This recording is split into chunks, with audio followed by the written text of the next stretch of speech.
that thieves are stealing your car. Yes, if you have a C7 Z06, a Stingray, a Grand Sport, or a ZR1, your car is a hot commodity for the thieves right now. They're going for your LT4 motor. If you have the LT4 motor, they're going for your carbon fiber roof, they're going for your headlights, and they're going for your wheels and tires. Unfortunately, this is something that many of us are experiencing as of late, and they are doing this through key cloning, fob cloning. They are doing this through relay theft, and they are also doing this through tow trucks and flatbeds. So unfortunately, I have personal experience with this. I dealt with this, but I am one of the lucky ones that recovered my car. So I'm going to talk to you guys today about some products that I think would be really helpful on how to keep your car safe. And now, if your car is stolen, some of these products are going to help you find your car. But the number one thing that is important to understand is that you need to call the police. Do not go at it alone. Do not even risk bringing your friends into it. If somebody's got your car, call the police and let them know.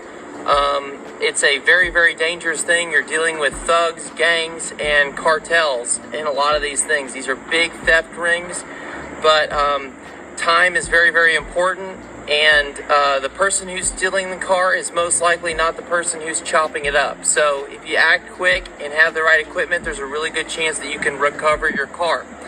Now, a lot of people talk about having insurance. Well, insurance is nice, but unless you have a stated value policy, there's a good chance that the actual cash value of your car has dropped. So there's a good chance that if your car is stolen, you might not be able to replace it with something that is just like that. So maybe take a look at your insurance policy and have a stated value number that you are comfortable with. But it is very, very important. So let's dive right on in. So the first way that people are going to break into your car or steal your car is they are going to give your door a tug. Oh, look, some people leave their car unlocked. Very easy. They can get in and start messing with your car. But for those of you that lock your car, which is a smart thing, they're going to take a flathead screwdriver. They are going to pry in between the glass and the carbon fiber. They're going to mash it down. They're going to mash the glass down, and then they are going to put their tuner inside and take off the alarms. Boop, boop. They're in. Now that the thief is inside your car, they're going to take their X431 or their programming scanning tool. They're going to sit here and they are going to find the code to the key. They're going to find the code to the ECU. They're going to disable OnStar. And then what they're going to do is they're going to get in the car.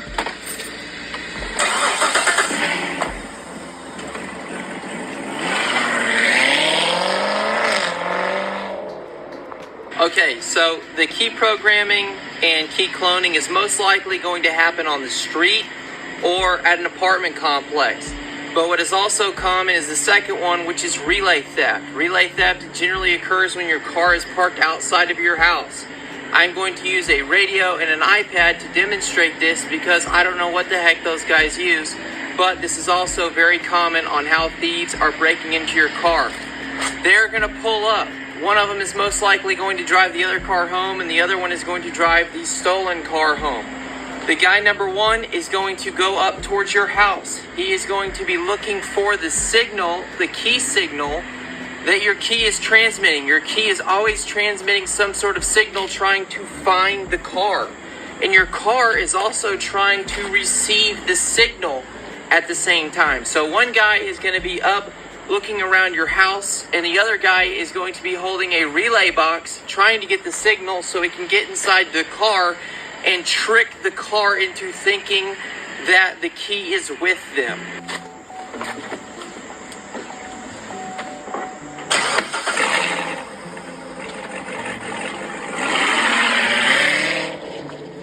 So the third and final way most people are getting away with stealing C7 Corvettes is they are taking a unmarked tow truck, and this is the one with the fork. They're going right up under it, they're lifting up, and they are gone. This is generally driven by a very, very skilled repo man or a tow truck driver looking to make some extra cash. This is, I would say, the most attention-getting way, but it is done the fastest. And a lot of these guys are very, very skilled at their job. So that is why it's time to dive on into some tech, as well as some techniques on security measures that you can put on your car in order to mitigate risk, maybe increase your recovery opportunity, but also it's just great security measures to have on your car. These keyless entry cars are very susceptible to theft, and it's about time it stops, because unfortunately there's not enough cops, there's not enough detectives to handle the thousands and thousands of cars that are stolen every single day. So I first wanted to talk about some low-tech preventative measures in order to help keep your car safe. The first one that I think is a smart recommendation is to have a license plate cover and bracket. This one that I have from WeatherTech actually has caps over the bolts. So it's going to take a whole lot more time for them to get that off. Another recommendation is if they're going to use a flathead or a Phillips head to go on ahead and break into your car, it would be wise to go on ahead and change your bolt pattern. You can use something like an Allen wrench or a T25, a unique bolt pattern that takes longer or is even so difficult that they're just going to have to give up. Now, your license plate is very important because it is an identifying number that cops can use or detectives can use with streetlight cameras as well as tollways. The other thing is, when it comes to your garage door opener and your car keys, put those in a RFID box. Do not let that signal be transmitted, and do not let others be able to receive that signal. So keep a RFID box inside your house for all of your keys, and then keep a RFID box inside of your car with your garage door opener. Another thing is, if the OnStar module and the OnStar fuse can easily be taken out of the car, it would be wise to throw in some very, very inexpensive Apple AirTags. Hide 2 or 3 all over your car. But that is a great way to track your car for not a lot of money. So these are some low-tech preventative measures. So now that I've talked to you guys about some of the lower tech methods, I also want to talk about some higher tech methods. Now, a lot of these things are not super expensive, but it is a complicated process to install them.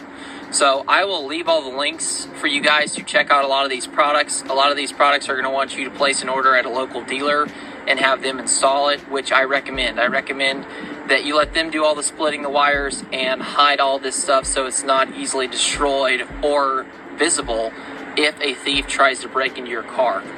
So as far as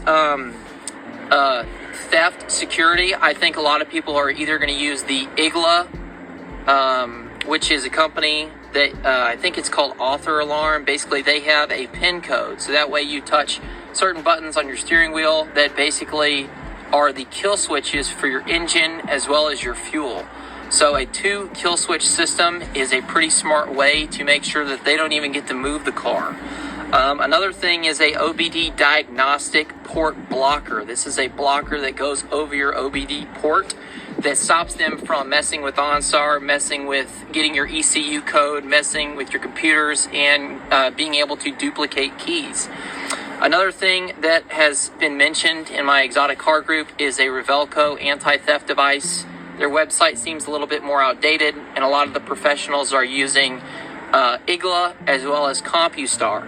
Now, a full system that I really recommend, I think it's nice, and I think it probably does a really good job, is the CompuStar XP9913AS. This is going to come with a CompuStar T13 remote. It's also going to come with a First Tech shock and glass tilt sensor, as well as an engine relay. So if somebody's too close to your car, they touch your glass, boom, the alarm's going off. If a tow truck tries to lift your car, boom, the alarm's going off. And that is also paired with tracking. So let's now talk about tracking. That is paired with a First Tech Drone Mobile X1 Max LTE. That's like having a separate cell phone in your car hidden away. And I think that does an amazing job because it lets you see where your car is going, lets you see where your car is moving, and it also allows you to shut the engine down. Now, unfortunately, I guess some people, maybe if their car has been stolen, it might be in the middle of the intersection, but the thief's not in it anymore. Now, another option for tracking is LoJack. LoJack is a technology that is used in coordination with police. So if you have LoJack installed, which is just like the Drone Mobile, it's a device hidden in your car that basically, whenever you call the police and let them know that your car has been stolen, it sends out a radio signal to all police cars around. And if a cop car comes within that area, it will pop up on their LoJack system that, hey, there's a stolen car nearby, and they're going to know the information about that car. So LoJack is also a very nice tracking method. But I think a lot of these options you can combine together. Like I said, the prices are not real expensive, but I would definitely advise spending the money on a good shop that you trust to install all of this stuff. But I'm one of the lucky ones that got my Corvette back. I'm ready to put a lot of this great tech in it. That way nobody else ever even thinks about stealing it again. But as always, thank you guys for watching. Stay safe, and I'll see you guys on the next video.